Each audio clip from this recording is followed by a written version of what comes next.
कहा जाता है संसार में सभी की जगह सब ले सकते हैं, लेकिन माता और पिता की जगह कोई नहीं ले सकता। माँ का प्रेम की कोई तुलना ही नहीं है।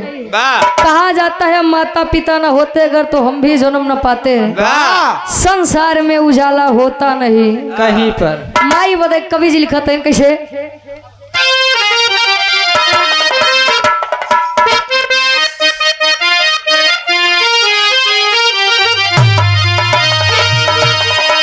सबके खातिर भाई हमरे खातिर आप बदे, बाकी जितना लोग बैठे हैं सम्मानी सब बदे। कवि जी लिखते हैं कैसे, सुना देते हैं।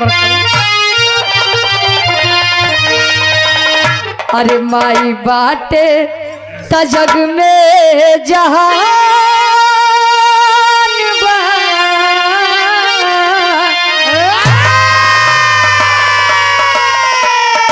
माई बाटे त जग में जहान बा, माई बिन केहू ना तोहार बा। माई बात जग में जहान बा, माई बिन केहू ना तोहार बा। माई बात जग में जहान बा, माई बिन केहू ना तोहार बा। माई बाटे त जग में जहान बा, अब माई बिना केहू ना तोहार बा। पूरी पार्टी की आवाज में ईश्वर से कामना है स्वर्गीय दादी को स्वर्ग में उच्च स्थान मिले। पार्टी की तरफ से सच्ची श्रद्धांजलि अर्पित करती हूँ। माई हमरे उरा पद करत ही का अंतरक के पहले अंताल में कवि जी लिखते हैं का,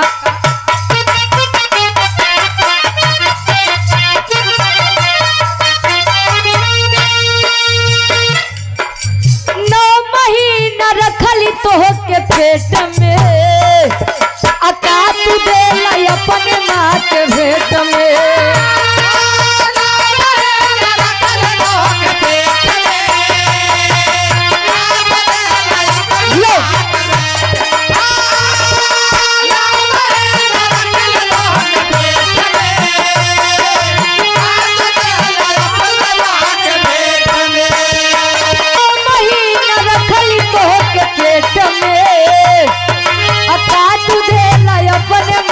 भेट में।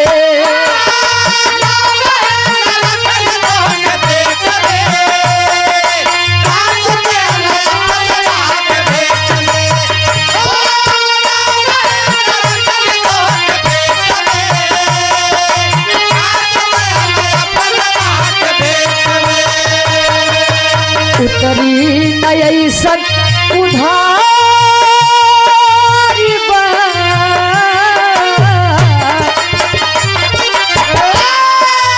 उतरी नई सक उधारी बा, माई बिन केहू ना तोहार बा।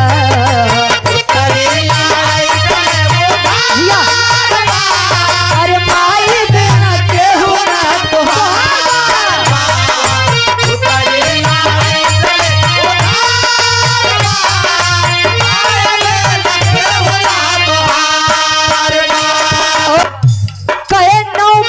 रखली तो के पेट में अब का तू देला अपने माँ के भेंट में। एक बात आप भी जानते हैं हम भी जानते हैं कि माई बाबू अगर न होते तो हम न होते, आप न होते, पूरा संसार न होता।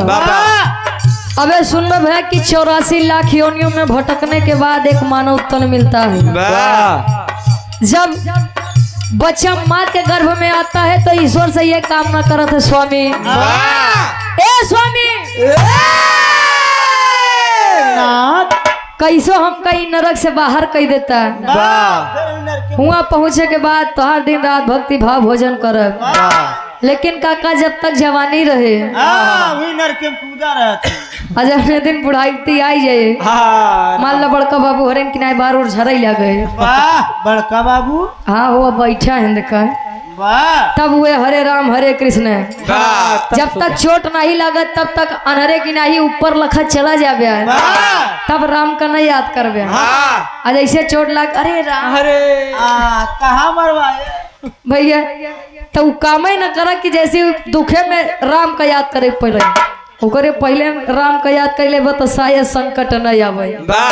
अंतरा के दूसरे ताल में कवि जी लिखते हैं का लड़का जब जन्म लेता थे अगर 5 चोर न पिछुआ में तब तो काका भक्ति भाव भजन में मनऊ लगे, लेकिन 5 चोर जब पिछुआए नहीं 5 चोर अरे हमका छोड़ के महाराज कहे काम क्रोध मध लोभ ईर्ष्या। आज के समय में काका पड़ोसी सुखी रह दे चाहते ही नहीं बे। जब ले अनियारे में रहबे तब तक तोरे घरे क्यों नहीं आई अब बड़को हाइलोजन लगवाई दी है। हाँ तो जान ले पड़ोसी आग दिखाई दे अरे यार कैसे हाइलोजन लगवाई ली मोरा खींचम करता। हाँ लगाई तो पाऊ ना लेकिन एक फोरब जरूर क्यों सुखी नाई देखे चाहते हैं काका। अंतरा के दूसरे अंताल में कवि जी लिखा था इनका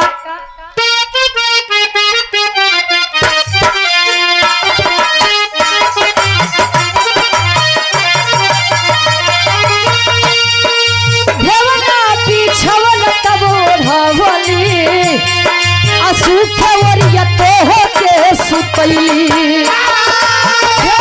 बिछवन तब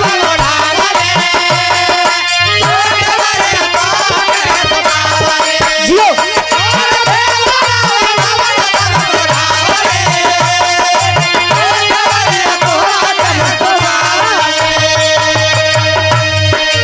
अचरा में ममता दुलारी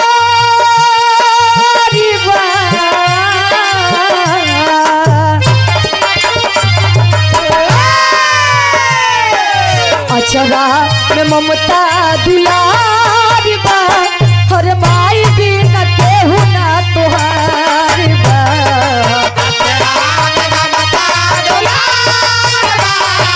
माई बिन केहू ना तोहार बा।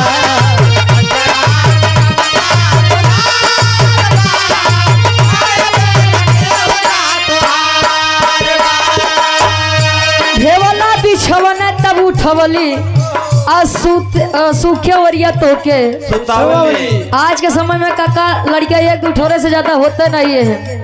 अब पहले के समय में पता लगे दर्जन दर्जन पहुंच जाता टीम पूरी भैया माई बाबू सेवक कई ले जाए। आज के जनरेशन वाले कई एक लड़कियां पाले के पड़त बा तो हो जाने सबके छिछनी आई याद बा। पहले के माई के प्रेम माई के आंचल के छाव में रात रहा। आज वाले आंचल के छाव कहाँ से पाओ डब्बा वाला छाव पाओ जींस टॉप चली गया जितनी माई आकुल तो जींस टॉप वाली हो गई। आंचल के प्यार कहाँ से मिले काका वो प्रेम ही अलग रहा। स्वर्गीय दादी इतनी बड़ी बगिया लगाई के सजाई के चली गई। आज याद करो थे कैसे आखिरी भाव कवि जी लिखत है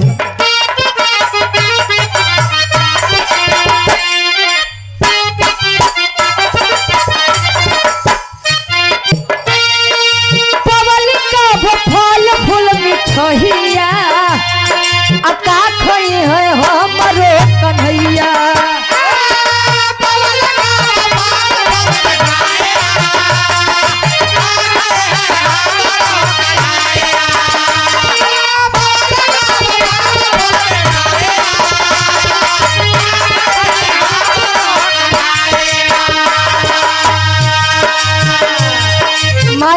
अपने लड़का के आहार में अपन आहार खोजत बाबा। पहले खाए के बड़ी दिक्कत रही। माई बाबू लड़किया अगर खाई ले तो 2 घूंट पानी पी के सो जाते रहे। लेकिन माई बाबू लड़कन के सेवक बड़ा बरियार करे। पहले के लड़किया मटिया में खेले मटिया में बड़ा हो जाए। आज के लड़का तो माटी छुए नहीं पावत है गंदा हो जाएगा। गर्दा लग जाएगा भैया पवली का फल फूल मिठहिया अका खई है हमरो कन्हैया। अरे लिया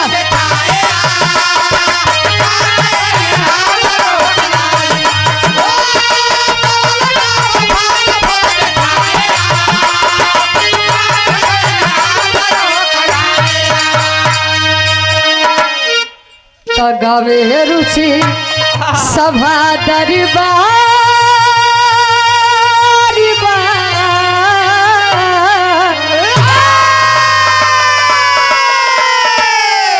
अरे रुचि गावे सभा दरबार